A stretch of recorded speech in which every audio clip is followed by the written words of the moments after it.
My father-in-law just slapped my 7-year-old daughter in front of the entire family at Christmas dinner. He stood there towering over her small, trembling body while she lay on the hardwood floor crying. He didn't show a hint of regret. Instead, he shouted that she wasn't a real Sterling and told us to get out. The room went dead silent. No one moved. No one spoke. My husband just looked at his plate as if his own daughter didn't exist.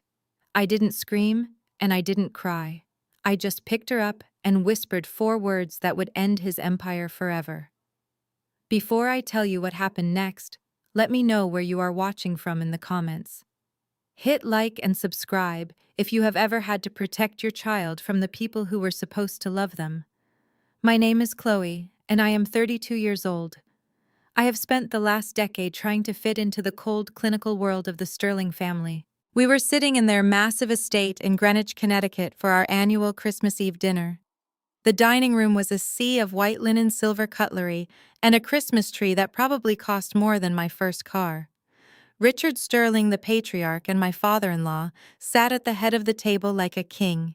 He is a man who measures worth in net values and bloodlines.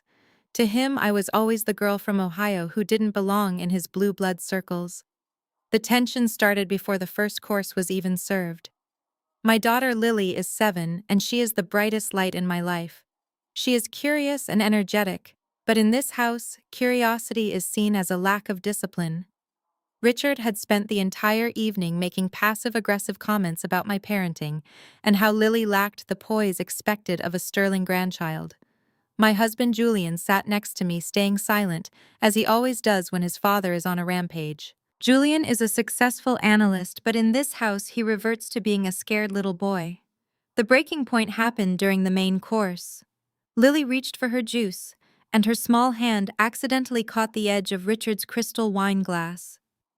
Red wine splashed across the table, staining the white cloth, and soaking into a stack of blueprints Richard had arrogantly left near his plate. They were the master plans for his new multi-million-dollar golf resort in Florida. The room went silent as the red liquid spread like a wound across the paper. Richard didn't just get angry, he snapped. He stood up so fast, his heavy oak chair flew backward. Before I could even react, his hand swung through the air. The sound of the slap echoed through the high ceilings like a gunshot. Lily was thrown off her chair and hit the floor hard. She was so shocked she didn't even cry at first. She just stared up at the man she called Grandpa with pure terror in her eyes. Richard didn't look at her with pity. He looked at her with disgust. He told her she was a clumsy embarrassment, and then he turned his rage on me. He said he was tired of my commoner influence ruining his family legacy. He looked around the table at his other children and their spouses and declared that Lily was no longer part of the Sterling name. He pointed at the door and told us to leave before he called security. I looked at my husband, Julian. I waited for him to stand up. I waited for him to roar at his father for touching our daughter. But he didn't. He kept his eyes fixed on his roasted duck. He was terrified of losing his seat at the table and his share of the trust fund. He actually reached out and touched his father's arm as if to calm him down, instead of checking on his own child. The betrayal felt sharper than any physical blow. I knelt on the floor and pulled Lily into my arms. I could feel her heart racing against my chest. Her cheek was already starting to swell, turning a deep, angry purple. I looked up at the rest of the family. My sister-in-law Jordan sat there frozen. She is a powerhouse attorney in the city, but here she was just another puppet on Richard's strings. Everyone was complicit. Their silence was a choice, and in that moment I realized I was done playing their game. I stood up slowly, holding Lily close to my side. I didn't raise my voice.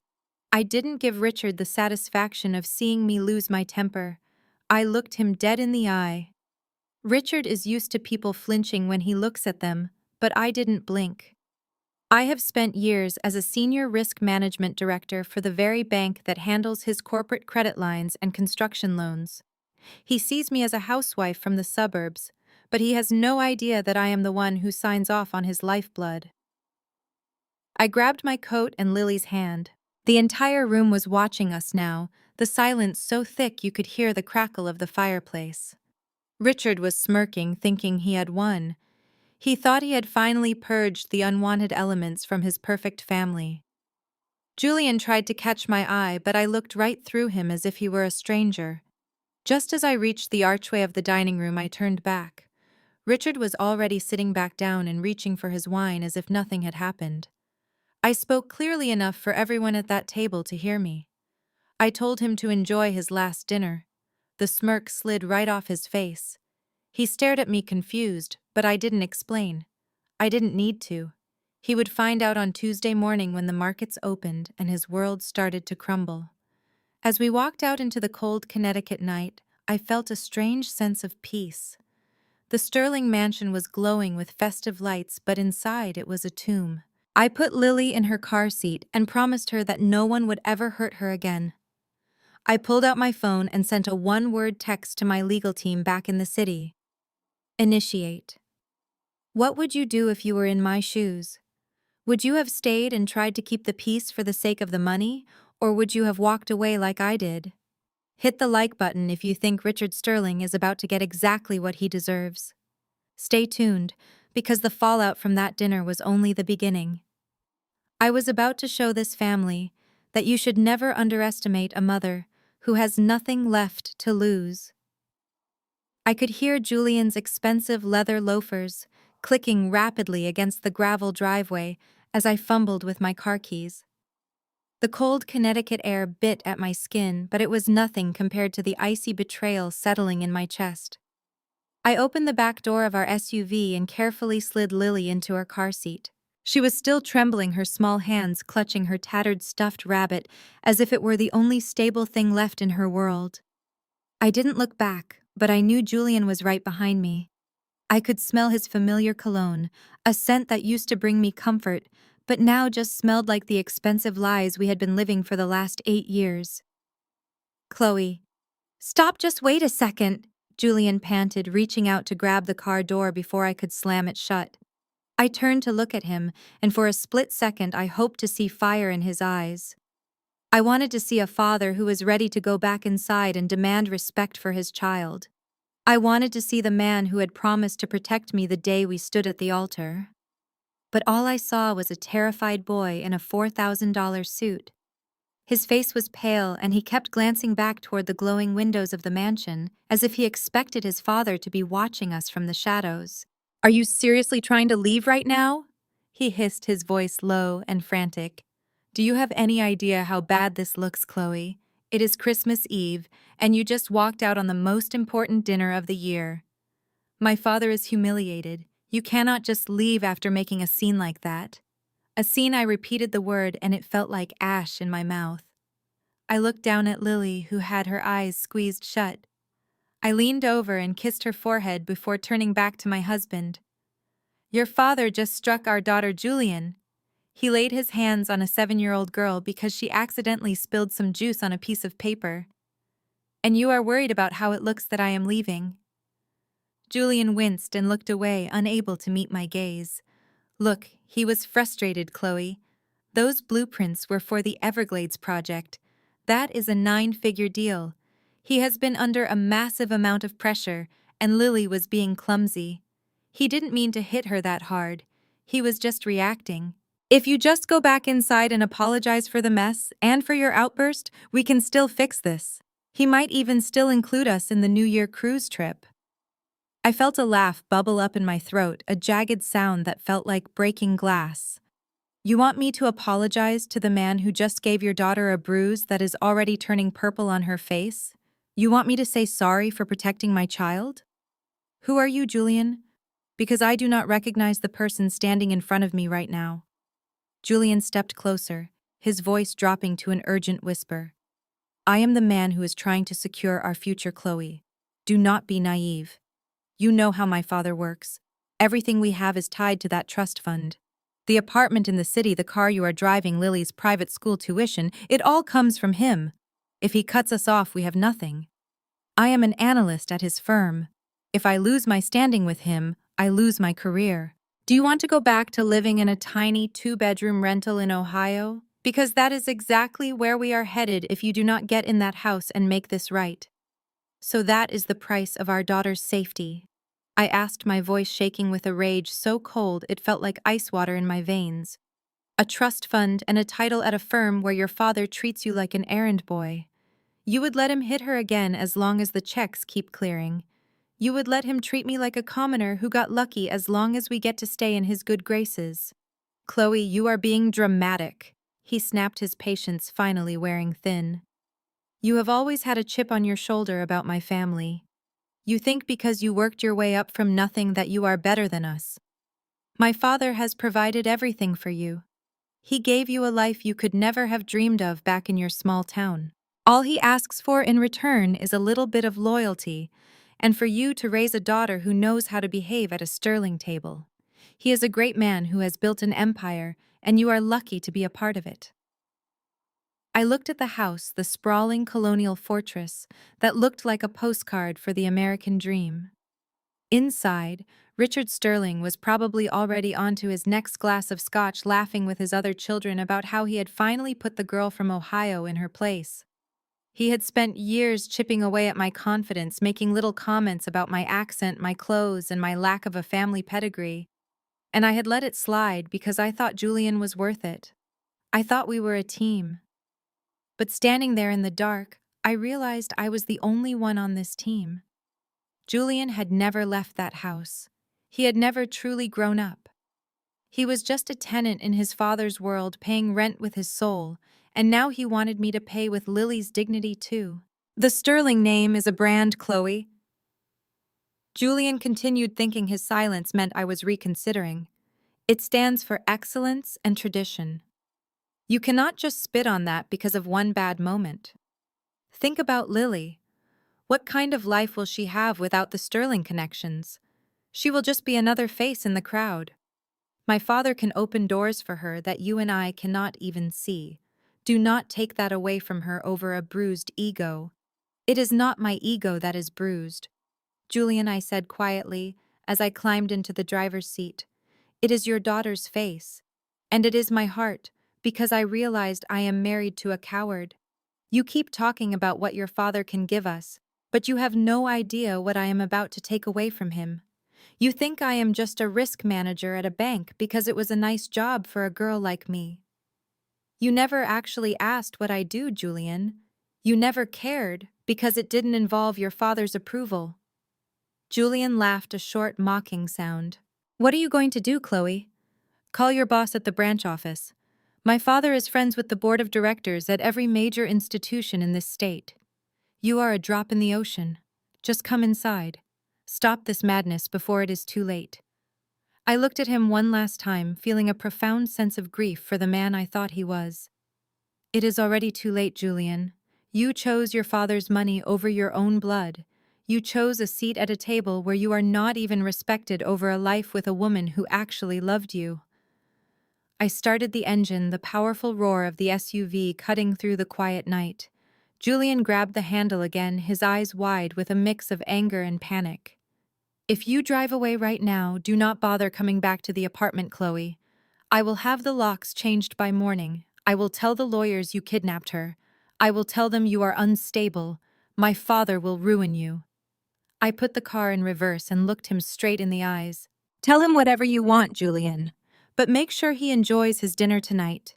Because when the sun comes up, he is going to find out that the commoner from Ohio is the one holding the keys to his kingdom.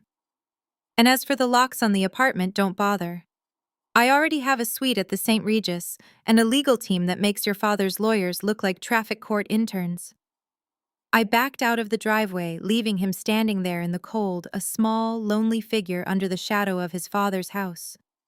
As I drove away, I looked in the rearview mirror and saw the red taillights fading into the distance. Lily had finally fallen asleep, her breathing heavy and labored. I reached back and touched her hand, making a silent vow. I spent years assessing risks for a living. I spent years calculating the cost of every move, and I knew that the biggest risk I ever took was marrying into a family that valued gold over glass. But the payoff was coming. I knew exactly which files were sitting on my desk back at the office. I knew which signatures Richard Sterling had forged to keep his Florida project afloat, and I knew that by Tuesday morning the sterling brand wouldn't be worth the paper it was printed on.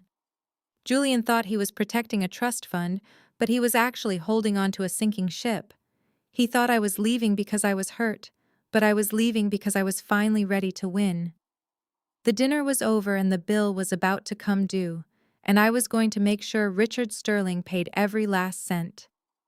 The sun had barely begun to crest over the Manhattan skyline when the first vibration jolted my phone off the nightstand. I lay there for a moment staring at the ceiling of my suite at the St. Regis, listening to Lily's rhythmic breathing from the other bed. For a few seconds I could almost pretend that last night was just a fever dream, but the throbbing ache in my heart and the memory of that crystal glass shattering told me otherwise. I reached out and grabbed the device. It was an automated alert from my primary banking app. Your corporate card ending in 4902 has been restricted. Please contact your administrator. I sat up slowly, feeling a cold smile spread across my face. So it had begun. Richard Sterling was moving faster than I expected, but he was playing exactly the game I knew he would. I swiped through my notifications and found 3 more. My personal line of credit, which was technically tied to the Sterling family office, was frozen. The digital key for the Tesla parked in the Greenwich driveway had been revoked. Even the grocery delivery app I used for our weekly organic supplies sent a failed payment notice. Richard was trying to starve me out before the city even finished its first cup of coffee. I walked over to the window and looked down at the yellow cabs buzzing like bees below. Richard thought he was cutting off my oxygen, but he didn't realize I had been breathing through my own tank for years. I went to the kitchenette and started the espresso machine. As the rich scent of coffee filled the room, my phone buzzed again. This time, it wasn't an automated alert. It was an email from Richard's personal legal counsel. The subject line was simply labeled, "Urgent Matter of Family Governance." I clicked it open. There was no fluff and no holiday greetings. It was a formal ultimatum wrapped in the language of concern. Richard was demanding that I surrender Lily to a private transport service by 6 p.m. this evening. She would be taken to the Alpine Academy in Switzerland, a place Richard described as an elite boarding facility suited for the rigorous upbringing of a Sterling heir. The email stated that if I complied, Julian would remain in his position at the firm, and our marriage would be handled with a quiet legal separation that guaranteed my financial comfort for life. However, if I refused, the locks on our Manhattan apartment would be changed permanently, and a lawsuit for full custody would be filed within the hour, citing my emotional instability and the kidnapping of a minor on Christmas Eve. I sipped my coffee and felt a surge of pure adrenaline. Richard actually thought he could buy my daughter with a severance package. He believed that because he had controlled Julian with a checkbook, he could do the same to me. He was so blinded by his own wealth that he had never bothered to look at the name on the high-level risk assessments that landed on his desk every quarter. He saw a daughter-in-law, but he never saw the woman who held the power to sink his entire Florida development project. Lily stirred in her sleep, tossing her stuffed rabbit to the floor. I walked over and tucked the blanket around her small shoulders. Her cheek was still a dull shade of plum, and seeing it made my blood boil all over again. I wasn't just going to stop Richard Sterling. I was going to dismantle the very ground he stood on. I sat down at the small desk in the corner and opened my laptop. It was time to stop playing the role of the submissive wife and start being the director I had worked so hard to become. I logged into my secure work portal using my multi-factor authentication. As the screen blinked to life, I saw the master file for the Everglades Resort project. It was Richard's crown jewel, a $500 million bet that depended entirely on a specific bridge loan from my institution. Richard had spent months schmoozing the board members, but the final sign-off on the risk compliance fell squarely on my shoulders. I began to pull up the environmental impact reports he had submitted. I knew for a fact that the land he was building on was protected wetlands, and I knew he had paid a local consultant to overlook the nesting grounds of several endangered species. While I was deep in the data, my phone rang. It was Julian. I hesitated for a second, then swiped to answer. Chloe, thank God you picked up, he whispered. His voice sounded raw, like he hadn't slept at all. My father is in a rage, Chloe. He is meeting with his lawyers right now. He told me that if I don't get you to agree to the Switzerland plan, he is going to fire me and strike my name from the will. Please, just come back to the house. We can talk to him together. He said he would let Lily stay through New Year if you just show some remorse. Julian, I said, as I scrolled through a spreadsheet of forged signatures. Did you even look at Lily this morning? Did you ask her how she felt? There is no time for that, Chloe. He snapped, his panic rising. We are talking about our lives. Everything is on the line. My father is cutting us off. Do you understand what that means? We will be bankrupt in a month. You are being so selfish. Just think about the family legacy for once. The only legacy I care about is the one that doesn't involve hitting children, Julian, I told him. And as for being bankrupt, you might want to check your own status. I am moving all the funds from our joint savings into a separate trust for Lily today. And since your father froze the cards, you might find it hard to pay for that fancy lunch you have scheduled with the partners. You can't do that, Julian gasped. That is my money too. It was our money, Julian. But you decided that your father was your real partner last night. So let him pay your bills. I am done being the safety net for a man who won't stand up for his own blood. I hung up before he could respond. I didn't have time for his cowardice. I had a deadline.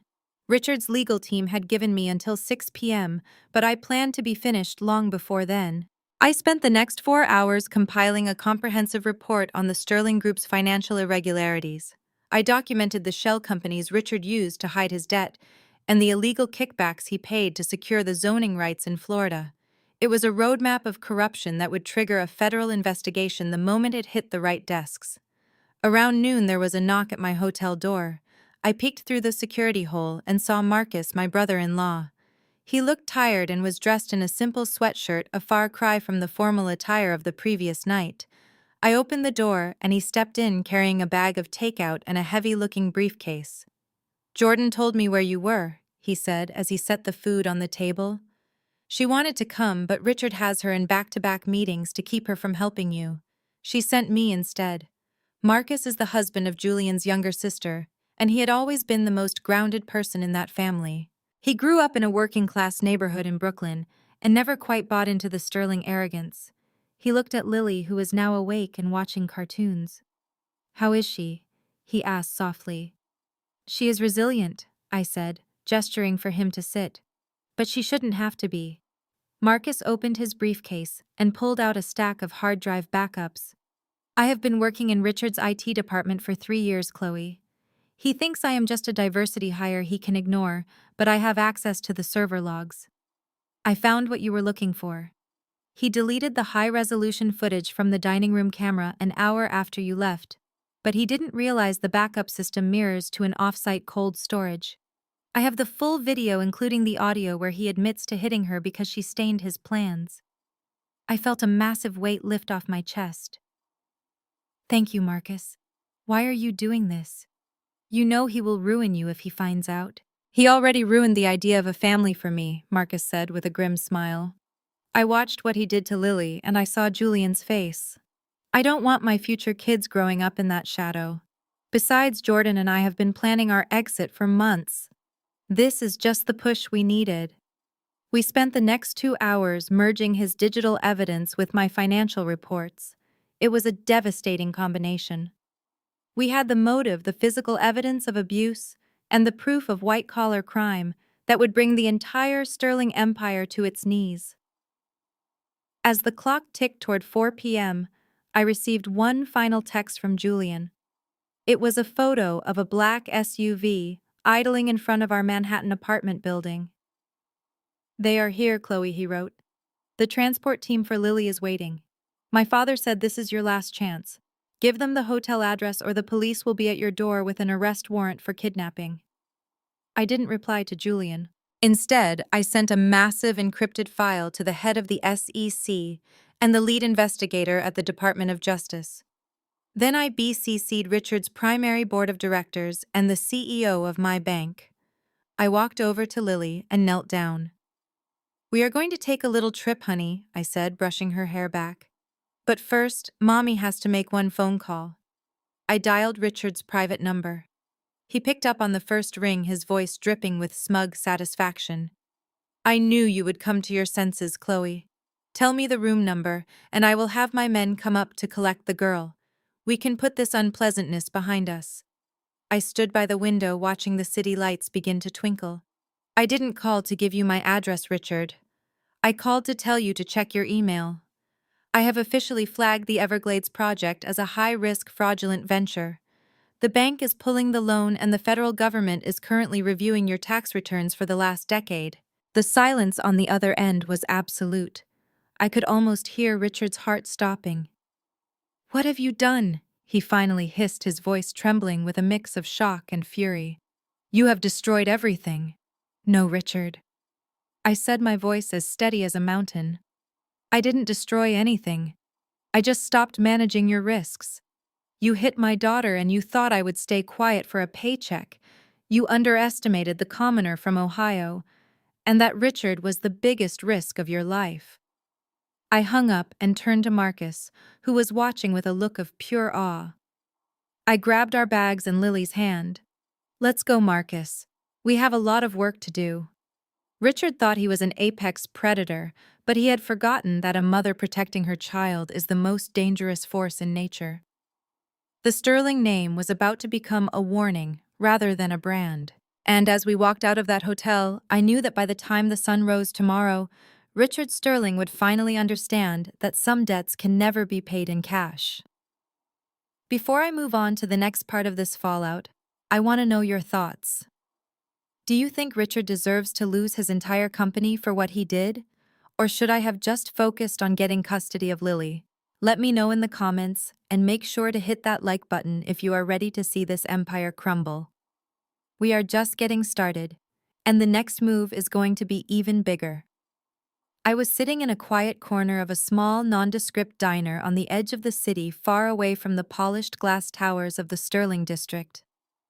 I kept my sunglasses on and watched the steam rise from my untouched cup of black coffee.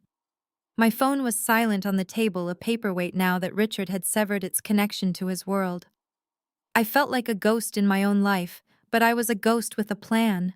A few minutes past the hour, the bell above the door chimed and Jordan walked in.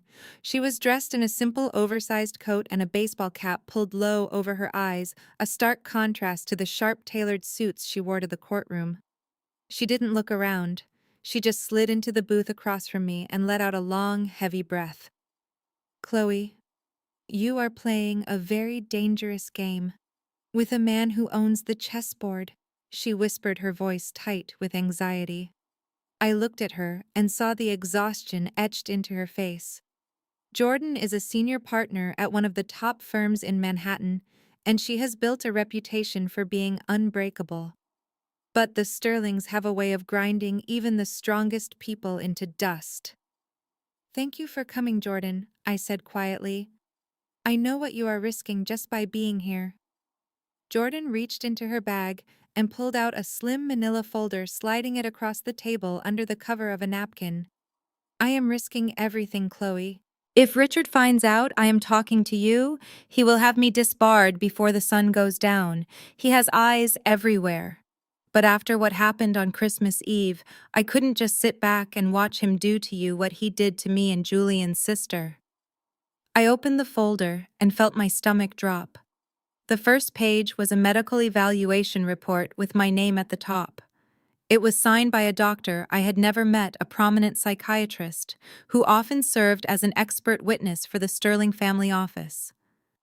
The report detailed a history of erratic behavior, emotional instability, and a supposed struggle with substance abuse that I had never touched in my life.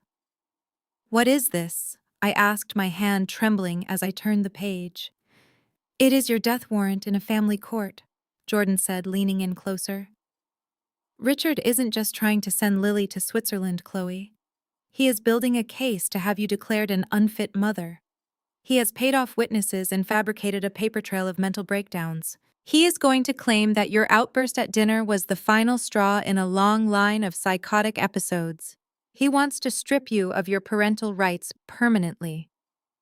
I looked at the forged documents and felt a cold fury rising in my throat. He is trying to take my daughter away by calling me crazy because I wouldn't let him hit her. He is doing more than that, Jordan continued. He is using Julian to back up the story. I overheard them talking this morning. Julian has already signed an affidavit confirming these lies. He told Richard he would do whatever it takes to protect the family reputation and keep his inheritance. They are planning to file an emergency motion for full custody on Tuesday morning. Once that happens, you won't even be allowed to see her without a court-appointed supervisor. I closed the folder and looked at Jordan. The betrayal from Julian was expected, but seeing it on paper made it feel like a physical wound. He is willing to lie about the mother of his child just to stay in his father's good graces. Julian is a coward, Chloe, but Richard is a monster, Jordan said, her eyes filling with a mixture of pity and rage. He did this to me too. When I first married into the family, I tried to change things. I tried to stand up for the staff and the way he manipulated the local politics. He threatened to ruin my career and take my children away using the same tactics. I stayed silent because I was afraid. I let him win. But you have something I didn't have back then. I looked at her curious. What do I have? You have the numbers, Chloe. You are the only person who actually knows where the bodies are buried in his financial empire. Richard thinks you are just a risk manager at a bank, but he doesn't realize that you are the risk he should have been managing all along. He thinks he can crush you with his lawyers, but he doesn't know that you have the power to stop his cash flow. I leaned back in the booth, feeling the weight of the folder in my lap. Jordan. I have already started the process. I flagged the Everglades project for fraud this morning. I sent the files to the SEC. Jordan's eyes widened and she actually let out a small, breathless laugh. You did what? Chloe, do you have any idea what that will do? That project is 90% of Richard's liquidity right now. If the bank pulls that loan, he is looking at a massive margin call on all his other assets. He will be forced to liquidate his holdings just to stay afloat. That is the plan, I said firmly. He wants to take my daughter. I am going to take his empire. But I need your help, Jordan. I need to know how he is hiding the money. Marcus told me about the IT logs, but I need the legal structure. I need to know which shell companies are holding the titles to the family estate. Jordan hesitated, looking toward the door of the diner, as if she expected Richard's security team to burst in at any moment. Then she reached back into her bag and pulled out a small encrypted thumb drive. Everything is on here. The offshore accounts, the secret trusts, and the proof that Richard has been embezzling from the family charitable foundation for years to pay for his private jet and his mistresses. If you use this, it won't just be a civil case, it will be a criminal one. I took the drive and felt the cold metal against my palm. Why are you giving me this, Jordan? You could lose everything. I have already lost my soul, Chloe. Jordan said, her voice cracking. I spend every day looking in the mirror at a woman I don't recognize. I want to be free, and I want Lily to have a chance to grow up away from that man. If you take him down, you take the chains off all of us. Just promise me one thing, anything I said. Don't show him any mercy, Jordan whispered, because he wouldn't show any to you. I nodded and watched as Jordan stood up and walked out of the diner, never looking back. I sat there for a long time staring at the thumb drive. Richard Sterling thought he could use the law to steal my child. He thought he could use his money to silence my voice. But he had forgotten that the law is only a tool for those who know how to wield it. And I was about to give him a masterclass in consequences. I left a $20 bill on the table and walked out into the biting wind. My next move was already forming in my mind. I needed to find a way to get the evidence to the judge before Richard could file his emergency motion. I needed to stay one step ahead of the men in black SUVs who were currently scouring the city for me. As I walked toward the subway station, I felt a strange sense of clarity. The fear that had gripped me in the driveway of the mansion was gone, replaced by a cold, calculating resolve. I wasn't just a mother on the run anymore. I was a whistleblower with enough ammunition to start a war. And by the time this was over, Richard Sterling wouldn't just be losing his seat at the head of the table, he would be losing his freedom. Before I go into the details of the legal battle that followed, I want to ask you a question. If you were Jordan, would you have risked your career to help a family member? Or would you have stayed safe and silent? Let me know your thoughts in the comments below. And make sure to like and subscribe to see the next part of this journey. The Sterlings think they have me cornered, but they are about to find out that a cornered mother is the most dangerous opponent they will ever face. I reached down and tapped a command on my tablet. A recording played back through the office speakers. It was the last 3 minutes of their conversation, every word of Richard's intimidation and Julian's admission that they were trying to hide assets from a pending investigation. In the state of New York, asset shielding during an active federal inquiry is a felony, Richard Fish said, picking up my tablet. And Julian just signed a confession in his own handwriting. I don't need your house. I don't need your money. I just needed to know if there was anything left in Julian worth saving. Now I have my answer. I turned and walked toward the door. Chloe, wait! Julian cried out, finally standing up, but he didn't follow me. He stayed behind that desk, anchored by his own weakness. I didn't look back. I walked out of that office, past the silent staff, and into the elevator. As the doors closed, I pulled out my phone and dialed the lead investigator at the SEC. This is Chloe Mitchell, I said. I have the signed transfer documents and the audio recording of the coercion. I am ready to move to the next phase. Richard Sterling thought he had won by taking my past. He had no idea that he had just handed me his future on a silver platter. He wanted a war. He was about to get one.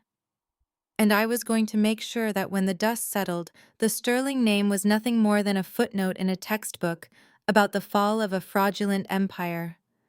Before I tell you about the midnight raid that changed everything, I want to ask you something. Have you ever had to walk away from someone you loved because you realized they would never choose you over their own comfort? How did you find the strength to leave? Let me know in the comments. Your stories remind me that I am not alone in this. And if you want to see Richard's face when the feds show up, hit that like button and stay tuned. The real fireworks are just beginning.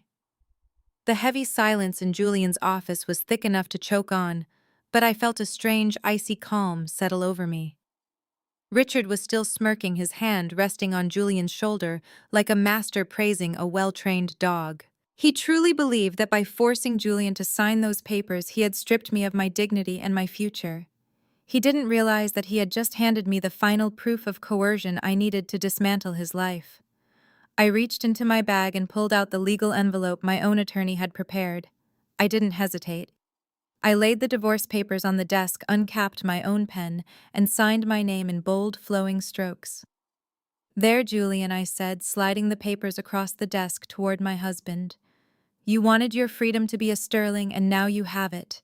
You are officially free from the burden of being a husband and a father. I hope the view from this office is worth the price of your soul. Julian reached for the papers, his hand trembling, but Richard snatched them up first. He glanced at my signature and let out a dry, hacking laugh. Wise choice, Chloe. At least you have enough sense to know when you have been beaten. Now take whatever dignity you have left and disappear. Don't make me call security to escort you out of this building. I stood up slowly, smoothing the fabric of my blazer. I didn't look like a defeated woman. I looked like a woman who was about to flip the switch on a demolition charge. I looked Richard Sterling straight in the eye, and for the first time in 10 years, I saw a flicker of uncertainty in his gaze. He was used to people crying or begging at this stage, but I was smiling. I am leaving, Richard. I said, my voice steady and clear. But before I go, I think there is one tiny detail you overlooked in your rush to ruin me. You spent so much time looking down at me as the girl from Ohio that you forgot to look up at who actually sits on the loan approval committee for your Everglades project. Richard's face paled, the smug grin frozen on his lips. What are you talking about? That loan is being handled by the executive board at JP Morgan. I leaned over the desk, bracing my hands on the glass. The board makes the final vote, Richard, but the senior risk director provides the recommendation that determines if that vote even happens. The bank doesn't move a single cent on high-value construction loans without a signed compliance certificate from my office. And as of 9 o'clock this morning, your project has been flagged for internal audit. Richard stood up so fast his chair screeched against the floor. You are lying. You don't have that power. You are just a paper pusher. I pulled up a secure document on my tablet and turned it toward him. It was a formal notice of risk deficiency. At the bottom, in the space reserved for the Chief Risk Officer's delegate, was my signature. Chloe Mitchell, Senior Director of Global Risk Management. I found the shell companies, Richard Y. continued, my voice dropping to a cold, clinical tone. I found the forged land surveys. I found the illegal kickbacks you paid to the zoning board in Florida. I have spent the last 3 nights tracing the $500 million you were planning to borrow, and I have documented exactly how you were going to use it to cover the losses in your failing hedge fund. The bank isn't giving you a loan, Richard. They are preparing a fraud report for the Department of Justice. The room went cold. Richard looked like he had been struck by lightning. His mouth opened and closed, but no sound came out. Julian looked back and forth between us, his eyes wide with a sudden horrifying realization. Chloe, what have you done? Julian whispered. You just killed the company. If that loan fails, we are all bankrupt. No, Julian, I said, looking at my husband with pure pity. I didn't kill the company. Richard killed it the moment he decided that his ego was more important than the law. I just stopped being the one who hid the truth for you. You signed those papers to stay in his good graces, but you just joined a man on a sinking ship. You traded your daughter's love for a seat on a life raft that has no bottom. Richard finally found his voice, but it was a desperate, jagged sound. I will destroy you for this. I will tell the board you have a personal vendetta.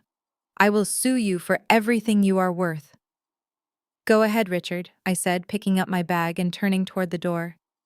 But you might want to save your money for a criminal defense attorney. Because while you were busy trying to steal my daughter, I was busy securing the evidence that is going to take away your freedom. I told you to enjoy your last dinner, and I meant it. Tuesday morning is going to be a very long day for the Sterling family. I walked out of the office without looking back. I could hear Julian calling my name, a pathetic, desperate sound that faded as the heavy mahogany doors swung shut. I walked through the lobby past the marble statues and the silent receptionists and stepped out into the bright New York sun. I felt lighter than I had in a decade.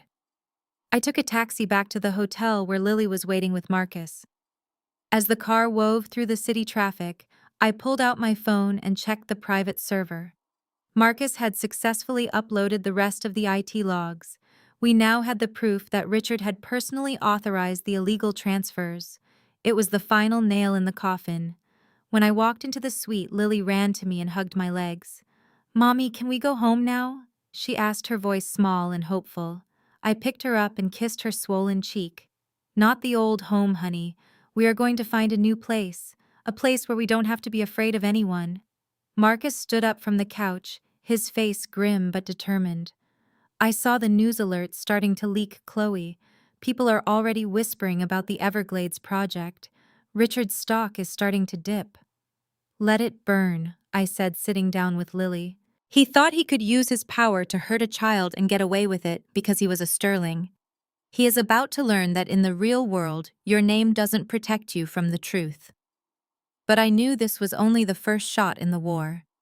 Richard was a cornered animal now, and he was going to lash out with everything he had left.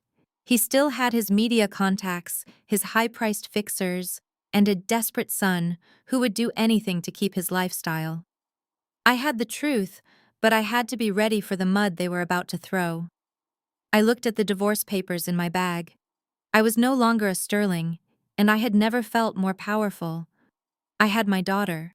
I had my career, and I had the mainspring that my father had taught me to protect. The empire was crumbling, and I was the one who had pulled the pin.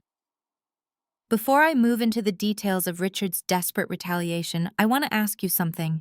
If you were in my position, would you have warned Julian one last time, or would you have let him go down with the ship like I did? Did he deserve a chance to change his mind?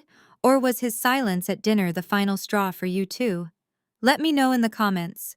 And if you are ready to see the Sterling name dragged through the dirt, hit that like button and subscribe. The fallout is about to get very, very public.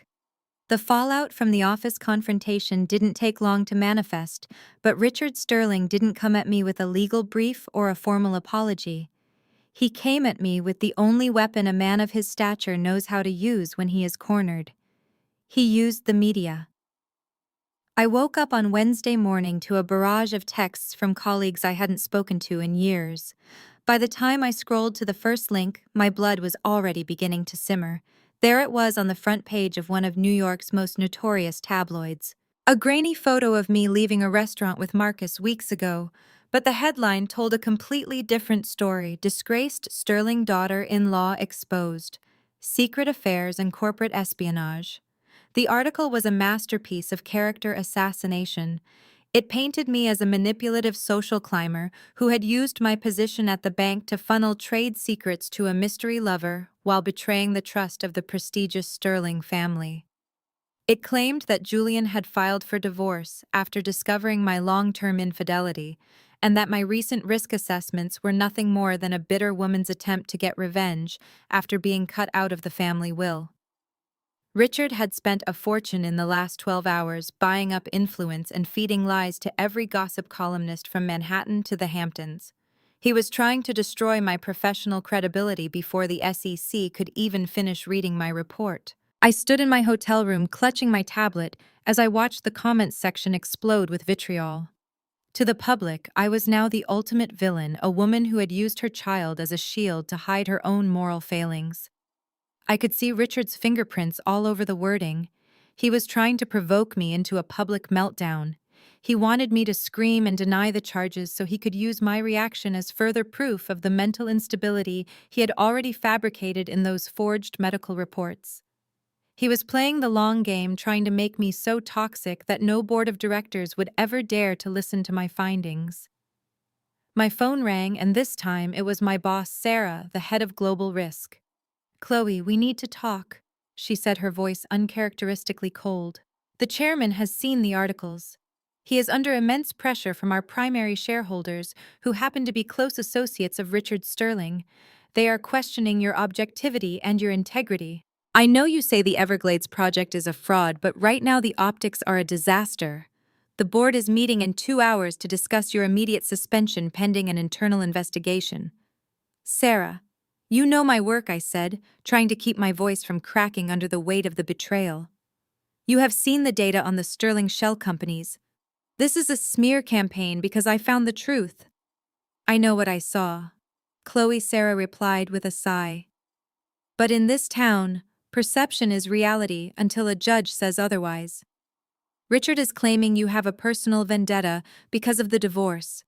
He is painting a picture of a woman who is using her corporate power to settle a domestic dispute. If the board believes him, your career is over regardless of what the SEC finds 6 months from now.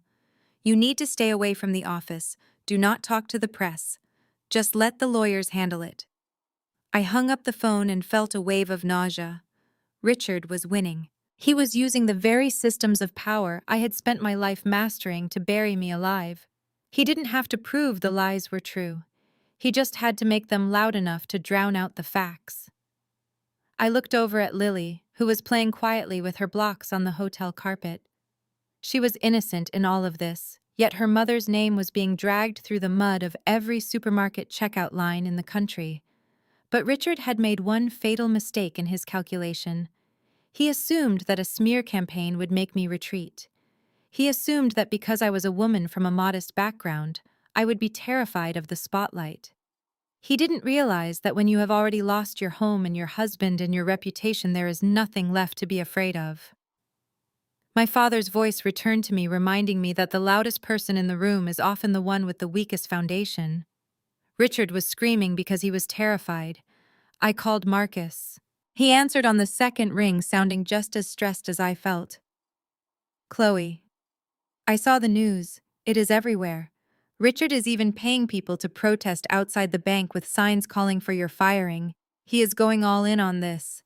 Let him spend his money, Marcus, I said, as I started packing my laptop. He's trying to change the subject. He wants everyone talking about my personal life so they don't look at his bank accounts. We need to move up the timeline for the SEC meeting, and I need you to find out which public relations firm he hired to plant those stories. There has to be a paper trail of the payments. I already found it, Marcus said, a hint of triumph in his voice. He used one of the secondary shell companies we found on the IT logs. He paid them $200,000 through a wire transfer yesterday afternoon. I have the digital receipt. It is labeled as consulting fees, but the firm is a well-known crisis management agency that specializes in Black Ops PR. That is the smoking gun, I whispered. He didn't just plant lies. He used the same fraudulent corporate structure I am investigating to pay for the smear campaign. It is a textbook case of witness intimidation and obstruction of justice. I spent the next hour drafting a direct response not to the tabloids, but to the bank's board of directors. I didn't address the rumors of affairs or the insults to my character. I simply attached the receipt Marcus had found alongside a comparative analysis of Richard's failing assets. I showed them that the man who was calling me a liar was the same man who was currently using their depositors' money to buy his way out of a scandal. I reminded them that if they fired me for uncovering fraud, they would be opening themselves up to a massive whistleblower retaliation lawsuit that would make Richard's drama look like child's play. As I hit send on that email, I felt a surge of cold clarity. Richard Sterling wanted a media circus. I was going to give him a courtroom drama instead. He thought he could buy the truth, but I was the one who knew exactly what the truth was worth. I looked at the tabloid on the screen one last time. The woman in that photo looked tired and defeated. I walked into the bathroom, splashed cold water on my face, and looked at my reflection. The woman staring back was ready for war. I picked up Lily and headed toward the elevator. We weren't hiding anymore. I had an appointment with a federal prosecutor and I wasn't going to be late. Richard had used his hands to hit my daughter and his money to hit my name, but he was about to find out that I hit back with something he couldn't buy. I hit back with the absolute, undeniable truth. Before I reveal how the board reacted to my evidence, I want to hear from you. Have you ever been the victim of a rumor or a lie that almost cost you everything? How did you handle the people who were so quick to believe the worst about you? Let me know in the comments below. And if you are ready to see Richard Sterling's PR machine crumble under the weight of his own crimes, hit that like button and subscribe. The next move isn't just a rebuttal. It is an execution of justice. The rain was lashing against the windows of the small Brooklyn diner where Marcus had told me to meet him. I chose a booth in the far back, away from the glass and the prying eyes of the street. I was still reeling from the media smear campaign Richard had launched against me, feeling like the world was closing in. Every time I looked at my phone, there was another headline, another lie.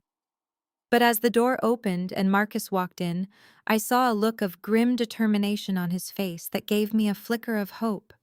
He wasn't wearing his usual expensive suit. He was in a hoodie and jeans, looking like any other guy in the city, but the heavy laptop bag slung over his shoulder told a different story. Marcus slid into the seat across from me without a word. He didn't ask how I was doing.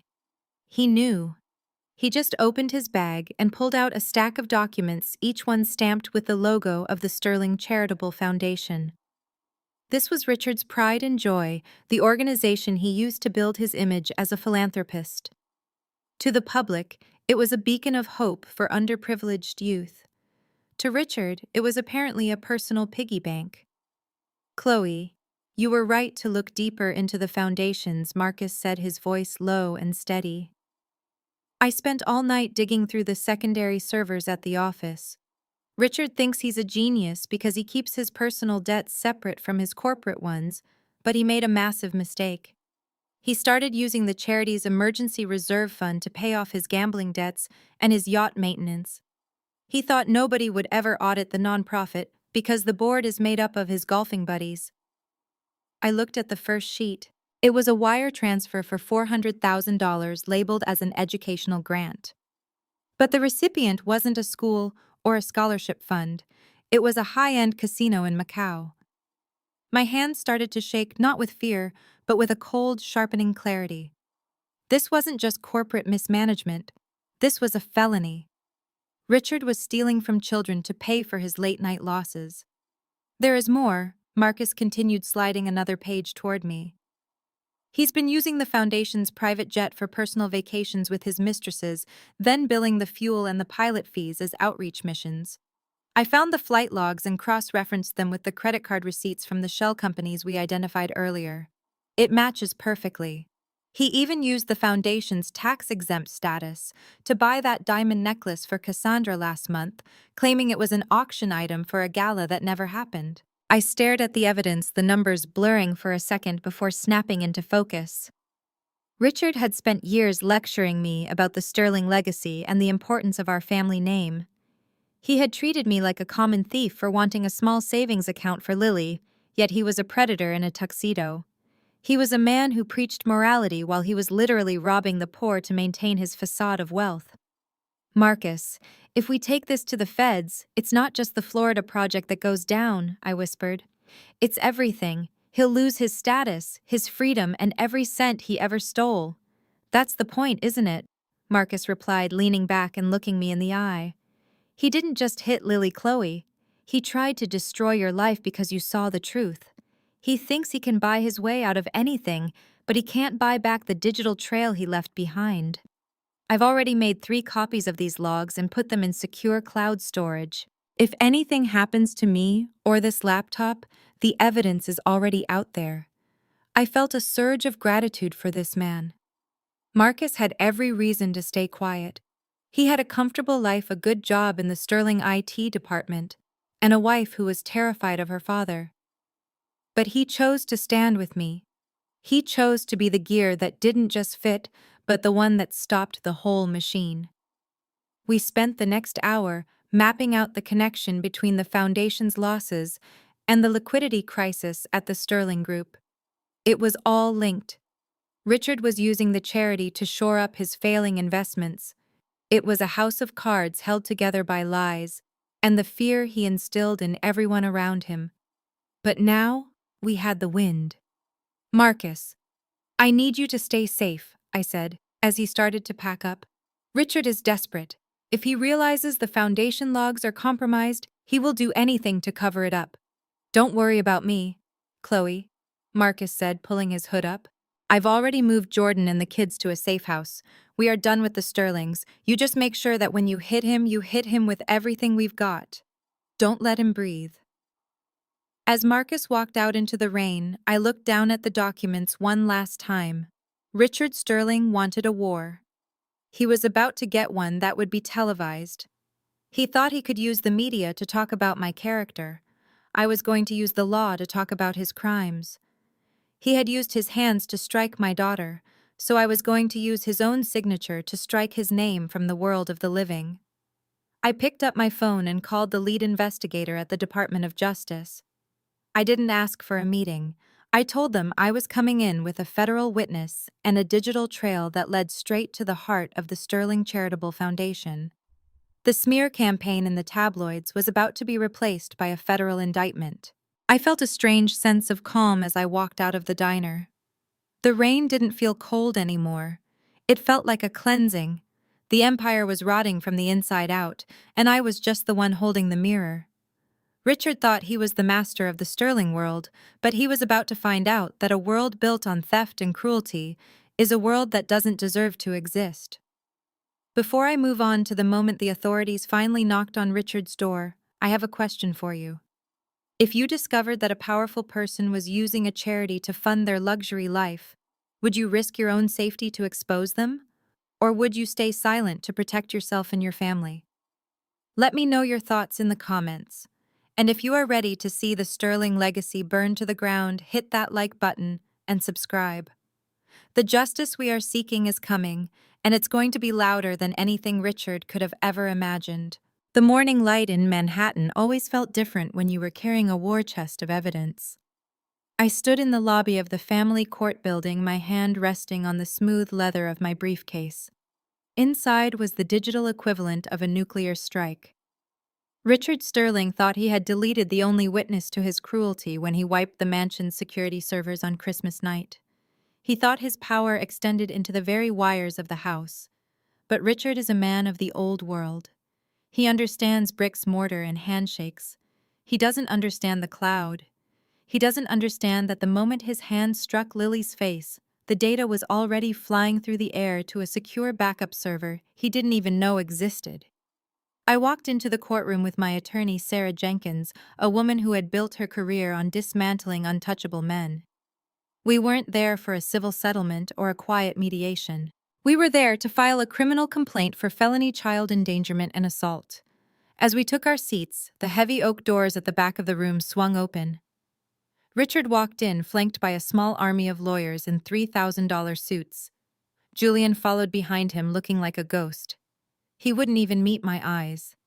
He looked like a man who had realized too late that he had sold his soul for a seat on a sinking ship. Richard leaned over to his lead counsel, a smirk playing on his lips.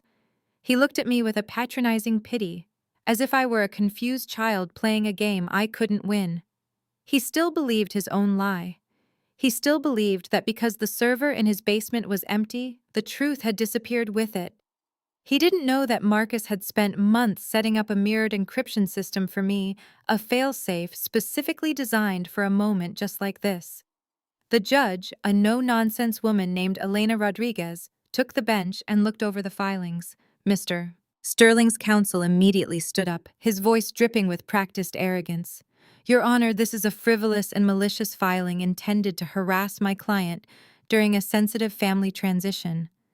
There is absolutely no physical evidence to support these wild claims of assault. The internal security logs from the Sterling estate show no such incident occurred. This is a clear case of a disgruntled spouse attempting to leverage a fabricated story for a better divorce settlement. I felt Sarah's hand on my arm, a silent signal to stay calm. She stood up slowly, her voice clear and resonant. Your Honor, we are well aware of what the local logs show, or rather what they were forced to show after a manual deletion at 2:15 a.m. on December 26th. However, my client maintains a secondary high-level encryption backup through a private security firm. We aren't here with hearsay. We are here with the raw, unedited footage from the dining room, including high-fidelity audio of the defendant's admissions. The smirk on Richard's face didn't just fade, it evaporated. He turned a shade of gray that I had only seen on old statues. Julian's head snapped up, his mouth hanging open in total shock. He had told Richard the coast was clear. He had assured his father that he had personally supervised the deletion. Sarah handed a tablet to the court clerk, who patched the feed into the courtroom monitors. The lights dimmed slightly, and suddenly the high-definition reality of Christmas night filled the room. The quality was so clear you could see the bubbles in the champagne glasses. There was Lily reaching for her juice. There was the spill. And then there was the sound. The sharp, violent crack of Richard's hand hitting my daughter's face echoed through the silent courtroom like a thunderclap. The judge's expression went from professional neutrality to a cold, hard anger. She watched as Richard stood over my crying child and shouted that she wasn't a real Sterling.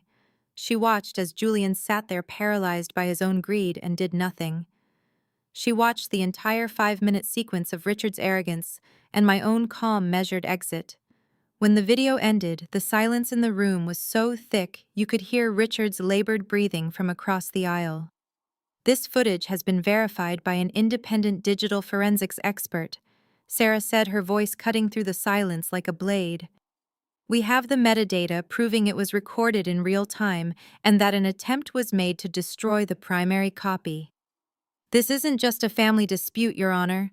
This is a documented criminal act followed by a coordinated cover-up. We are requesting an immediate order of protection for my client and her daughter, and we are asking the court to refer this matter to the district attorney for criminal prosecution. Richard's lead attorney was stumbling over his words now, his practiced poise completely shattered. Your Honor, we need time to review this. We were not aware of a secondary recording. My client denies the context of. The judge held up a hand, silencing him instantly. The context is quite clear, counselor. I just watched a grown man strike a 7-year-old child with enough force to knock her off a chair. And I just watched him verbally abuse her, while her father sat by and watched. I am granting the temporary order of protection effectively immediately. Richard Sterling, you are to have no contact with Chloe Mitchell or Lily Mitchell. You are to remain at least 1,000 feet away from them, their residence, and the child's school. Any violation will result in your immediate incarceration. She turned her gaze to Richard, her eyes flashing with a disgust that his money couldn't buy off. As for the criminal referral, I am forwarding this footage and the forensic report to the DA's office this afternoon. This court does not care about your net worth or your family name, Mr. Sterling. It cares about the safety of children. I looked at Richard. He looked small. For the first time in my life, the giant of Greenwich looked like a broken old man caught in a lie he couldn't buy his way out of. He tried to speak, to say something to his lawyers, but they were already backing away, trying to distance themselves from the radioactive mess he had become. Julian looked at me, his eyes pleading for some kind of mercy, but I just looked through him. He had chosen his side, and now he was going to have to live with the consequences of sitting at that table. As we walked out of the courtroom, a swarm of reporters was already gathering. The news of the Sterling slap was going to be the lead story on every network by dinner time. Richard's PR team had spent days trying to paint me as the villain, but they couldn't argue with high-definition video. The narrative had shifted irrevocably. I wasn't the disgruntled wife anymore. I was the mother who had caught a monster on tape. I got into the car with Sarah, feeling a massive weight lift off my shoulders. We had won the first battle. Lily was safe, and Richard was finally being held accountable by a system he couldn't control. But I knew this was just the beginning. Richard still had his billions, and Julian still had the keys to our shared assets. The legal war was just moving into its next phase, and I had to be ready for the desperate moves they would make now that they were truly cornered. Before I move on to the moment Richard realized his fortune was bleeding out, I want to hear from you. Have you ever had a smoking gun moment where the truth finally came out and silenced everyone who doubted you? How did it feel to see the look on their faces? Let me know in the comments.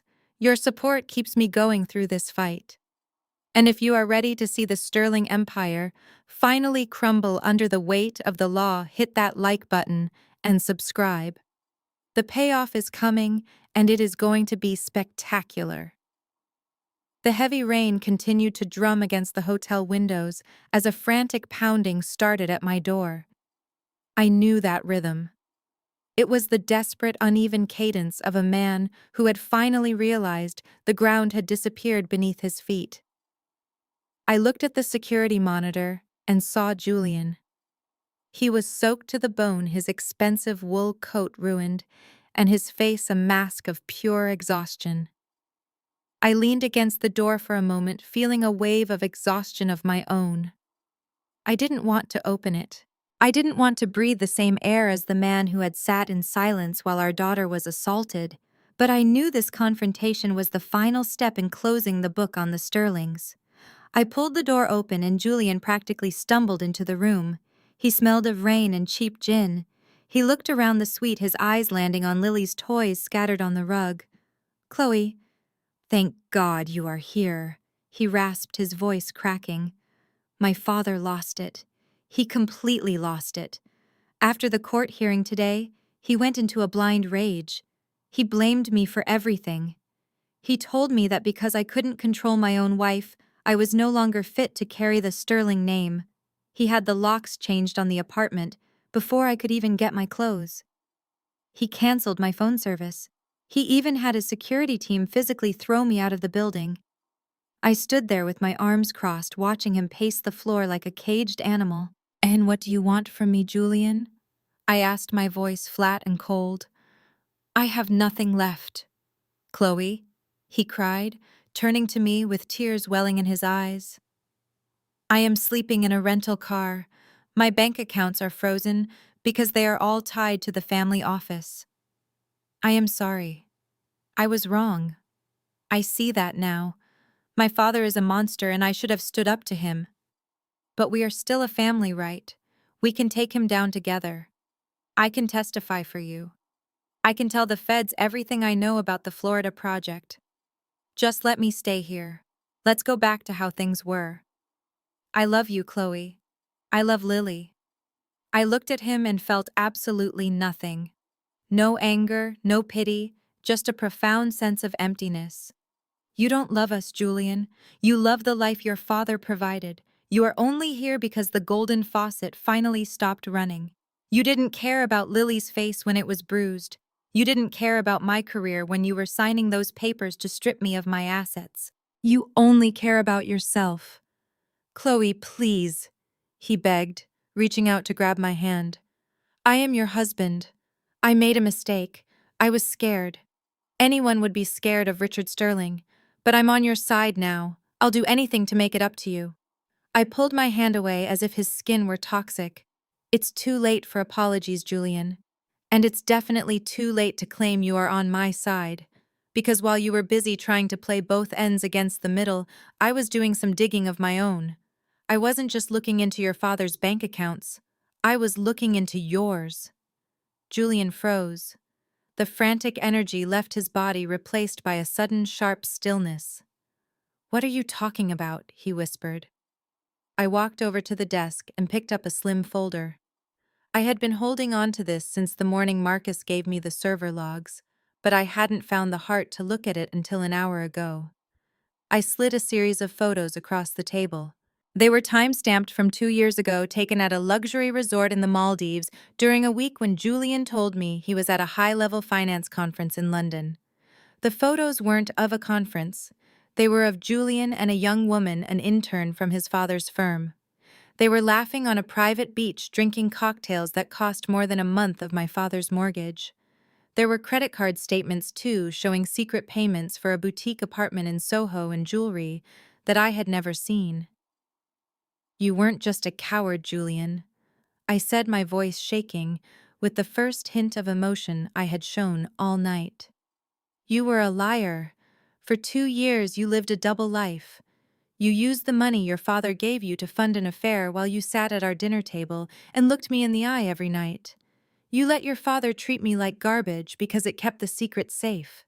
You needed his approval, not just for the money, but because he was the one helping you hide your betrayal. Julian stared at the photos, his face turning a sickly shade of gray. Chloe, that was a mistake. It didn't mean anything. I was under so much pressure. Richard pushed me into so many things. Stop blaming your father for your own lack of character, I snapped. Richard Sterling didn't make you go to the Maldives.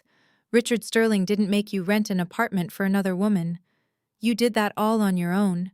You sat there on Christmas night and watched him hit Lily, and a part of you probably felt relieved. You thought that if I was the villain, if I was the one being cast out, you would never have to answer for what you did. Julian sank into a chair, his head in his hands. I'm sorry, he sobbed. I'll end it. I've already ended it. She's gone. It's just us now, Chloe. Please don't do this. Don't leave me with nothing. I walked to the door and held it open. You already have nothing, Julian. You lost your daughter the second you stayed silent at that table. You lost me years ago, I just didn't know it yet. And now you've lost the only thing you actually valued, your father's shadow. Julian stood up slowly, looking at me with a mixture of shock and realization. You aren't going to help me, are you? You're going to let him destroy me along with him. I'm not letting him do anything, Julian. I'm just staying out of the way while you two tear each other apart. That's what risk management is all about. Knowing when a situation is a total loss and walking away before the collapse. Julian walked toward the door, stopping just inches from me. He looked like a stranger. He looked like a man who had never really existed at all, just a collection of expensive clothes and borrowed opinions. You're cold, Chloe. He spat, his desperation finally turning into bitterness. My father was right about you. You're just a calculating climber who never cared about this family. I smiled, and it was the most genuine smile I had felt in years. If caring about this family means protecting a man who hits children and a husband who cheats on his wife, then you're right, Julian. I don't care at all. Now get out. I shut the door and turned the deadbolt. I listened to his footsteps fade down the hallway, the sound of the final sterling influence leaving my life. I went into the bedroom and watched Lily sleep. She looked so peaceful, her face healing her future, finally untethered from the rot of that Greenwich mansion. I sat down at my laptop and sent one final email to the SEC investigator. I attached the records of Julian's secret accounts, the ones Richard had been using to funnel kickbacks to city officials.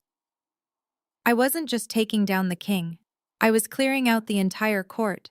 The Sterlings thought they were the masters of the universe, but they had forgotten the most basic rule of gravity. The higher you build on a foundation of lies, the harder you hit the ground, and tomorrow morning the impact was going to be heard around the world. Before I tell you about the final confrontation in the courtroom where the Sterling Empire officially ended, I want to hear from you. Have you ever found out that someone you trusted was living a double life? How did you handle the moment the truth came out? Let me know in the comments below. And if you are ready to see Richard and Julian face the music together, hit that like button and subscribe. The end is near, and it is going to be a total blowout. The grand ballroom of the Pierre Hotel was a sea of shimmering silk expensive tuxedos and the suffocating scent of lilies and old money. This was the Sterling Charitable Foundation's annual winter gala, the pinnacle of the New York social calendar. Richard Sterling stood at the center of the room, bathed in a golden spotlight, looking every bit the benevolent patriarch. He was holding a glass of vintage champagne, laughing with a senator, while his PR team scurried around ensuring every camera angle was perfect. He thought he had won. He thought the tabloids and the non-disclosure agreements had finally buried me. He didn't realize that the red carpet he was standing on was about to be pulled straight out from under his feet. I stood outside the heavy gilded doors for a moment, adjusting the lapel of my charcoal power suit. Beside me were 3 men and 2 women in sober, dark clothing. They didn't have gala tickets, but they had federal badges and a warrant that was still warm from the printer. I looked at the lead investigator from the Securities and Exchange Commission and gave a single sharp nod. It was time. We pushed through the doors just as Richard was stepping up to the mahogany podium. The room fell into a respectful silence as he cleared his throat, his face radiating a practiced, saintly glow. Friends, family, and distinguished guests, he began, his voice amplified by the hidden speakers. Tonight is not about the Sterling name. It is about the children. It is about the legacy of giving that defines our community. We are here to ensure that no child feels forgotten and that integrity remains the cornerstone of our great city. I started walking down the center aisle, my heels clicking like a metronome against the polished floor. At first, only a few heads turned. Then a whisper started at the back of the room and rippled forward like a wave. Richard saw me when I was halfway to the stage. I watched the color drain from his face, his saintly glow replaced by a mask of pure, unadulterated terror. He tried to keep speaking, but the words died in his throat. I didn't stop until I reached the foot of the stage. The SEC team fanned out behind me, their presence a cold, dark contrast to the glittering crowd. Richard leaned into the microphone, his voice trembling with a mix of fury and panic. "Chloe, this is a private event. You are trespassing. Security, remove this woman immediately." The security guards moved forward, but the lead investigator stepped into their path holding up his badge. "Federal agents," he said, his voice cutting through the room with the authority of a guillotine. "Stay back." I climbed the steps of the stage, my gaze locked on Richard. The silence in the ballroom was so absolute you could hear the hum of the air conditioning. I took the microphone from the stand, my hand steady, my heart as cold as ice. "Good evening, everyone," I said, looking out at the shocked faces of New York's elite. "Richard is right about one thing. Tonight is about integrity, but it is not about his." I turned to Richard, who was backed against the velvet curtain looking like a trapped animal. "Richard, you spent 35 years building a brand on the backs of people you crushed. You hit my daughter because you thought your name made you untouchable. You stole from this very foundation to pay for your gambling debts and your private jets. You thought a smear campaign in the tabloids would make me hide. But you forgot that a risk manager's job is to see through the facade. Chloe, stop this madness, Julian's voice cried out from the front row. He stood up looking desperate and pathetic. You are destroying everything. Think about our family. You destroyed our family the second you stayed silent, Julian, I said, not even looking at him. Today the Sterling legacy ends. Not because of me, but because of the truth. I handed the microphone back to the investigator. Richard Sterling, he announced, his voice echoing through the ballroom. You are under investigation for multi-million-dollar securities fraud, embezzlement of charitable funds, and obstruction of justice. We have a warrant to seize all corporate and personal records belonging to the Sterling Group and the Sterling Charitable Foundation. A collective gasp went up from the crowd. Cell phones were whipped out as guests began filming the fall of the king. Richard tried to bluster to find some shred of his old power. This is a mistake. I have friends in Washington. You can't do this to me. Your friends in Washington are the ones who turned over the wire transfer records. Richard first said, leaning in close, so only he could hear me. I didn't just find the cracks in your foundation. I am the one who pulled the trigger on the demolition. Enjoy your last gala. As the agents moved in to escort Richard off the stage, the room erupted into chaos. The benevolence was gone, replaced by the frantic scurrying of people trying to distance themselves from a sinking ship. I watched as Richard was led through the crowd, his head bowed, the golden boy of Greenwich, finally exposed as a common thief. Julian sat back down in his chair, his head in his hands, finally realizing that the seat at the table he had sold his soul for was now a crime scene. I walked back down the aisle past the cameras and the whispers. I didn't feel a sense of triumph. I felt a sense of completion. I had protected my daughter. I had exposed the rot. And I had done it all while they were looking down at me as the commoner who didn't belong. I stepped out into the crisp night air and took a deep breath. For the first time in a decade, I wasn't a Sterling. I was just Chloe. And that was more than enough. The fallout from this night was going to be historic. The SEC was already freezing assets, and the criminal indictments were being prepared as we spoke. But as I got into the car where Lily was waiting, I knew the real victory wasn't the arrest. It was the fact that my daughter would grow up in a world where her worth wasn't measured by a name, but by the strength of her own character. What do you think was the most satisfying part of this moment? Was it seeing Richard humbled in front of his peers, or seeing Julian realize he had lost everything? Let me know in the comments below. And if you are ready for the final chapter where I rebuild my life from the ashes of the Sterling Empire, make sure to hit that like button and subscribe. The truth has a way of coming out, and tonight it spoke louder than any billionaire. The silence in the grand ballroom was no longer respectful, it was predatory. Hundreds of New York's most powerful people held their breath as I stood on that stage looking down at Richard Sterling. He looked small. For 30 years he had used this very room to project an image of untouchable perfection, but tonight, the walls were closing in. I walked over to the tech booth at the side of the stage and signaled to Marcus, who was waiting in the shadows with his laptop. I didn't need to say a word. I just turned my gaze to the massive 40-foot LED screen that usually displayed flickering images of starving children and Sterling's charitable milestones. Suddenly, the screen flashed white, and then a high-definition video began to play. The sound of a crystal glass shattering echoed through the ballroom speakers like a gunshot. The guests gasped as they saw the interior of the Sterling mansion on Christmas night. They saw Lily, my beautiful, innocent 7-year-old daughter, reaching for a glass of juice. They saw the red wine spill. And then they saw Richard Sterling. They saw the man who just gave a speech about family values stand up and strike a small child across the face with enough force to send her flying off her chair. The audio was bone-chillingly clear. "You are a clumsy embarrassment," Richard's voice boomed through the ballroom. "You are not a real Sterling. Get out of my sight."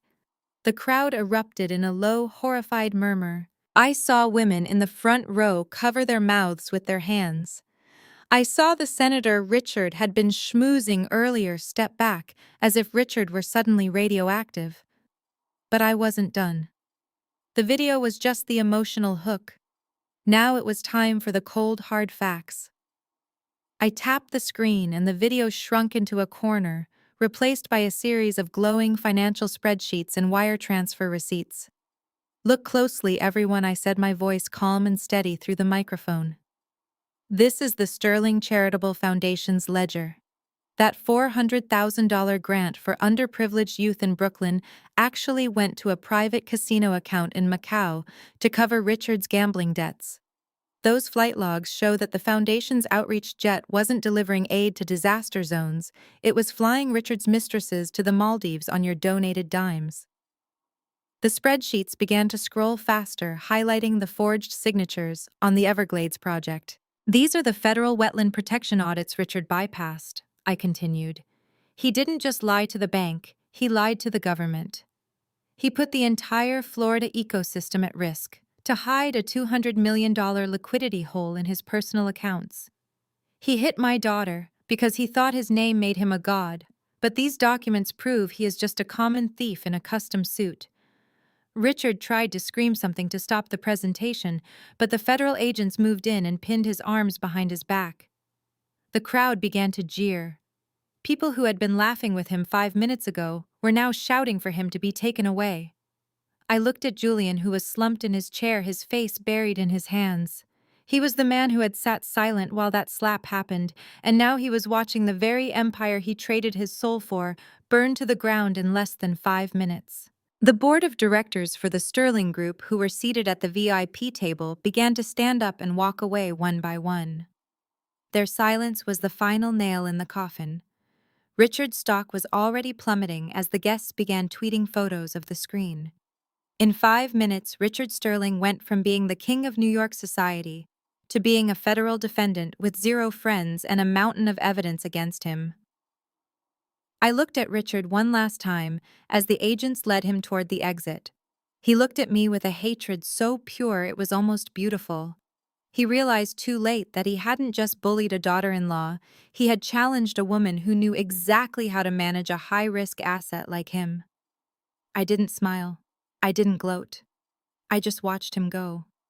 The Sterling name was no longer a symbol of power, it was a stain. I walked off the stage and through the crowd of stunned socialites.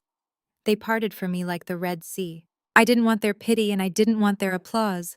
I just wanted to get back to my daughter. As I stepped out into the night, I felt the weight of the last 10 years finally lift off my shoulders. The truth didn't just set me free, it leveled the entire fortress of lies. Richard thought he could control the narrative, but he forgot that a mother's love is the only currency that doesn't depreciate. He lost his company, his reputation, and his freedom because he thought he could hit a child and buy silence. He was wrong. The audit was complete and the balance was 0. Before I tell you about the final sentencing and what happened to Julian, I want to know your thoughts. Do you think a public humiliation like this is better than a quiet legal battle, or does it feel like too much? Let me know in the comments. And if you are ready for the final payoff of this journey, make sure to like and subscribe. The king is gone and it is time for a new beginning. The flashbulbs of a dozen cameras strove to capture the exact moment the ivory tower of Richard Sterling crumbled into dust. As the federal agents led him toward the grand exit of the Pierre Hotel, his expensive leather shoes squeaked against the marble floor, a sound that seemed pathetic in the sudden vacuum of the room. Richard didn't look like a titan of industry anymore. He looked like a frightened old man caught in a storm he couldn't control. The golden handcuffs glinted under the crystal chandeliers, and for the first time in his life, he couldn't buy his way out of the consequences. He tried to hold his head high, but his knees buckled as he passed the VIP table, where his former business partners sat. I watched as the men who had been clinking glasses with him just 10 minutes ago physically recoiled as he walked by. They didn't offer a word of support or a reassuring nod. They pulled their chairs away and looked at their phones, as if Richard Sterling were a ghost haunting his own funeral. This was the high society Richard loved so much. It was a world built on the shifting sands of utility, and the second he became a liability, he was erased from the ledger. As the heavy doors finally closed behind the police motorcade, a different kind of chaos erupted inside the ballroom. It was the sound of an empire being liquidated in real time. I saw the chairman of the Florida Development Bank stand up and pull out his phone. His voice was loud enough for half the room to hear. Pull the funding. Now. I don't care about the penalties. The Sterling brand is radioactive. Terminate the agreement and freeze the escrow accounts immediately. One by one, the pillars of Richard's fortune began to collapse. The venture capitalists, the silent partners, and the private equity groups all began to make the same frantic calls. By the time the first appetizer was cold, the Everglades project was officially dead. Hundreds of millions of dollars in projected revenue vanished into the ether. Richard's net worth wasn't just dropping, it was being incinerated by his own hubris. In the center of this wreckage sat Julian. He was still at the front table, his tuxedo jacket rumpled, and his face a mask of total devastation. He looked around the room, his eyes searching for a familiar face, for a friend who would tell him it was all going to be okay. He spotted his best friend from boarding school, a man who had been his roommate for 4 years. Julian reached out a hand. Thomas, please. I didn't know anything about the fraud. You have to help me get a meeting with the board. Thomas didn't even look him in the eye. He just picked up his champagne flute and walked to another table without saying a word. It was a cold surgical rejection. To these people, Julian was no longer a Sterling. He was a complication. He was the son of a felon, a man with no credit, no trust fund, and no future. The friends he had spent his life impressing weren't his friends, they were his father's audience, and the show was over. Julian stood up, his legs shaking. He walked toward a group of men he had known since childhood, men he had played golf with every weekend for a decade. As he approached, they stopped talking. Their faces went as hard as stone. Julian tried to speak, but the tallest of the group, a hedge fund manager named Robert, stepped forward. Julian, you should probably leave. Your presence here is an embarrassment to the foundation. We have already notified the club that your membership is being reviewed for termination. But I haven't done anything. Julian stammered, his voice a high-pitched whine. Exactly, Robert replied, his voice dripping with icy disdain. You did nothing while your father cooked the books, and you did nothing while he hit your own child. That makes you either a fool or an accomplice. Either way, you are done in this city. Don't call me again.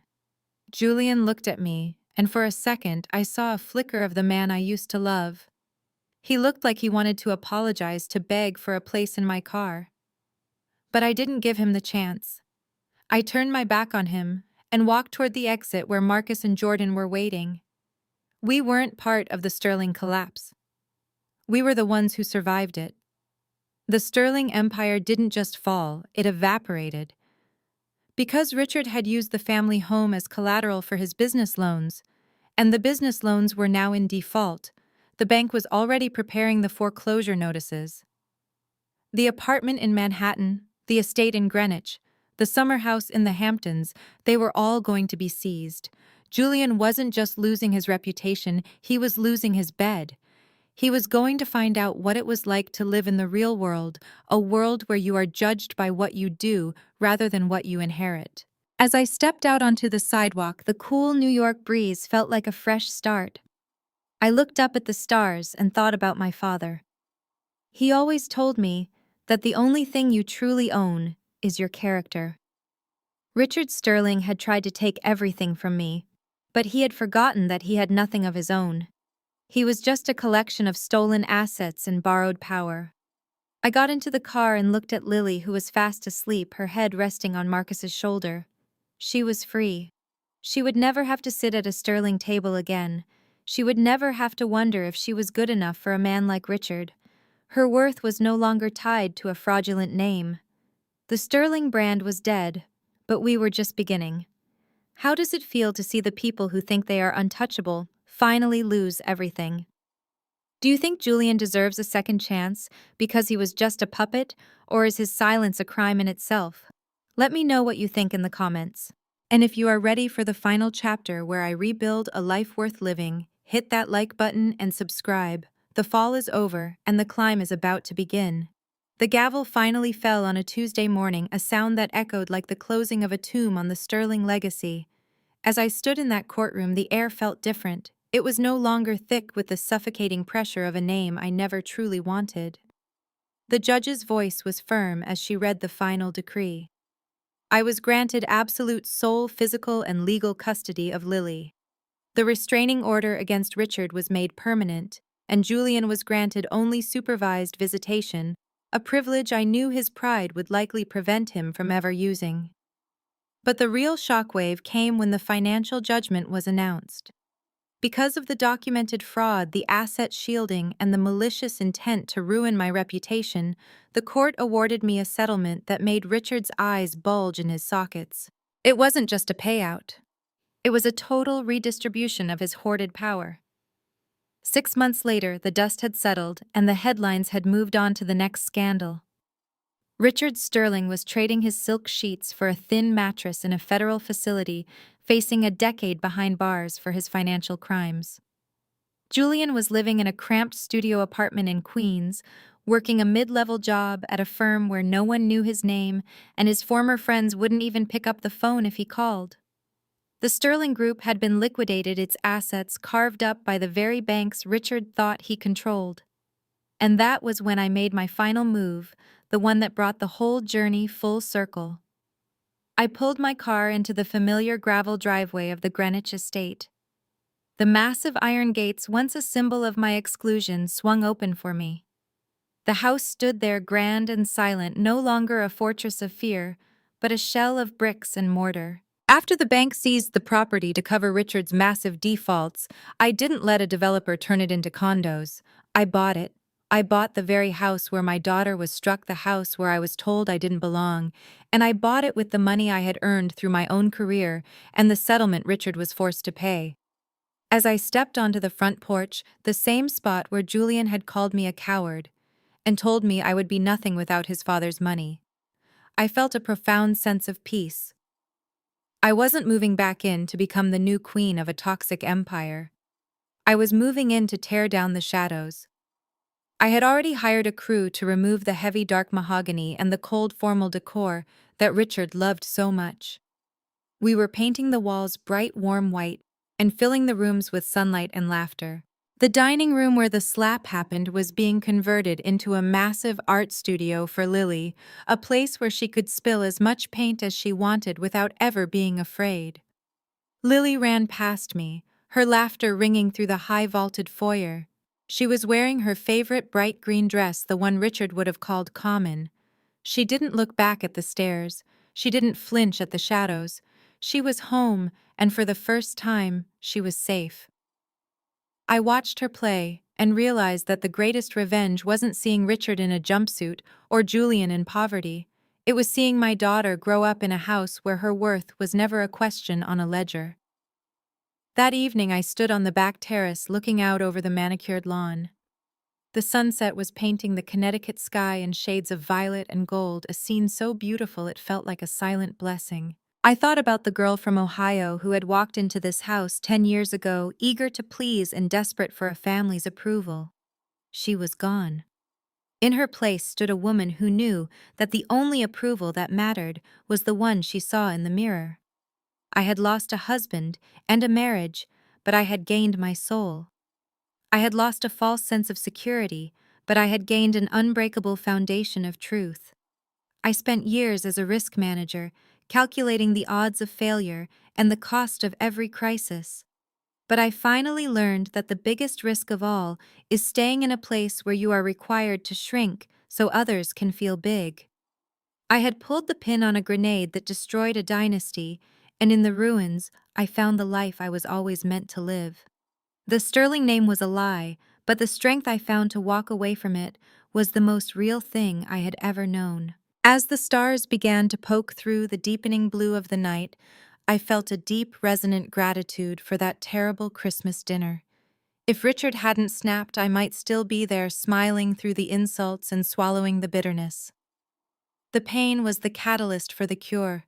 The collapse was the only way to find the clear ground. I am Chloe Mitchell, and I am no longer managing someone else's risks. I am the architect of my own destiny. Freedom has a high price, and I paid for mine with every ounce of courage I had. I faced the giants, I endured the lies, and I stood my ground when the world told me to kneel. Now, as I look at the lights of my new home, I know it was worth every tear and every battle. My story is no longer a tragedy of betrayal. It is a blueprint for resilience. And as for the Sterlings, they are just a chapter in a book that I have finally finished reading. I want to thank you for walking this long and difficult path with me. Your support and your stories have been a light in the dark moments. But before I close this chapter, I have one final question for you. Freedom has a price, and I paid for mine with courage. Are you ready to pay the price for yours? Let me know in the comments below if you have ever had to burn a bridge to find your way home. Hit that final like button and subscribe to stay part of this community of survivors. Remember, your worth is not a gift given by others. It is a truth you claim for yourself. Stay strong, stay brave, and never be afraid to say the 4 words that set you free. The downfall of Richard and Julian Sterling serves as a powerful reminder that true power does not lie in a bank balance but in the integrity of one's character. For a decade, Chloe was treated as a disposable asset, a commoner who was expected to be grateful for the crumbs of luxury thrown her way. They mistook her silence for weakness and her patience for submission. However, the biggest risk Richard ever took was believing that his wealth made him untouchable, even when he crossed the ultimate line, hurting a child. The primary lesson here is that you must never allow your self-worth to be defined by people who only value you for what you can do for them. Chloe's father taught her that knowledge is the only asset that cannot be seized in a bankruptcy, and it was this internal fortress that allowed her to dismantle an empire. While the Sterlings were busy managing their public image, Chloe was managing their risks. She proved that when you build your life on a foundation of lies, it only takes one person with the truth to bring the whole structure down. Furthermore, the story highlights the tragic cowardice of those who choose comfort over blood. Julian lost everything, not because he was a villain, but because he was a bystander to his own life. His silence at that Christmas table was a choice, and it cost him his daughter, his wife, and eventually his father's favor. In the end, Chloe didn't just win a legal battle, she won the right to live a life where she no longer has to shrink to fit into someone else's toxic world. She reclaimed the mainspring of her life, proving that a mother's love combined with professional brilliance is the most dangerous force an oppressor can face. If you believe that your worth is non-negotiable and that no amount of money justifies staying in a toxic environment, hit that like button and subscribe to join our community of survivors who chose themselves over the crown.